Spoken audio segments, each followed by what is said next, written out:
Hi guys, my name is Catherine, and I made this channel because I really wanted a platform to talk about the stories of my life.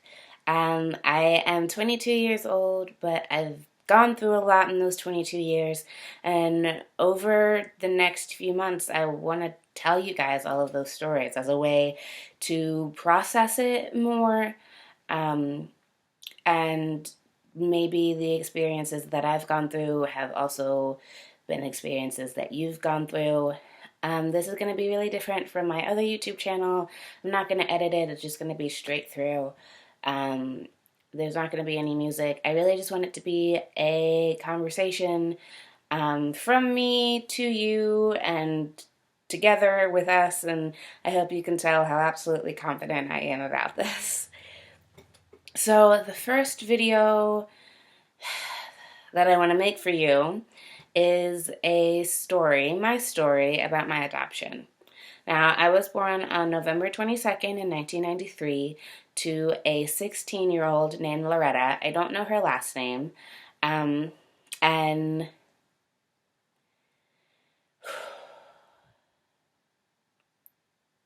actually don't know much about her at all.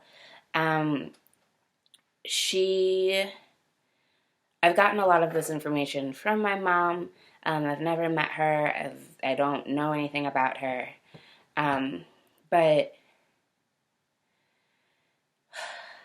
this is a lot harder than I thought it was going to be. But she lived with her mom, but her grandmother lived next door. My birth grandmother, so my birth mother's mom, also got pregnant when she was 16, and so she told my birth mother that she really didn't want her to put me up for adoption, but my birth great grandmother, so my birth mother's grandmother, um, and my birth mother were very adamant about putting me up for adoption because she knew that she couldn't take care of me. So my mom was in Chicago. I was born in Chicago.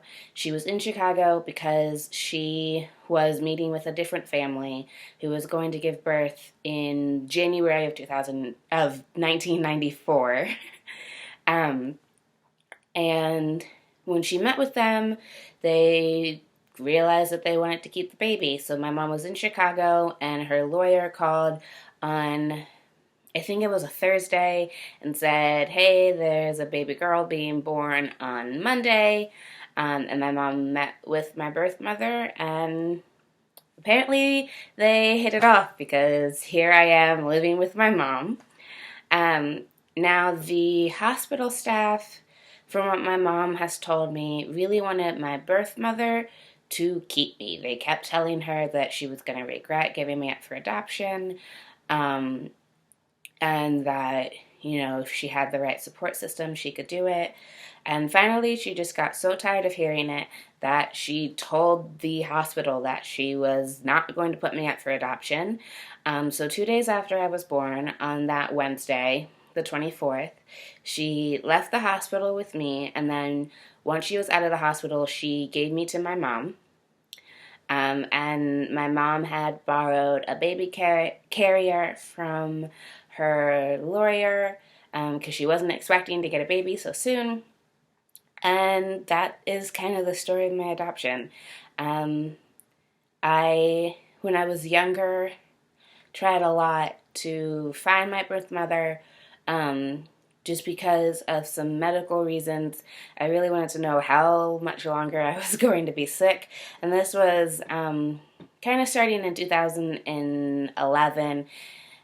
So it's been a while. Still really sick. Still haven't found her, but I am very grateful. I'm very grateful to my mom. I've had a lot of really awesome experiences because I was adopted.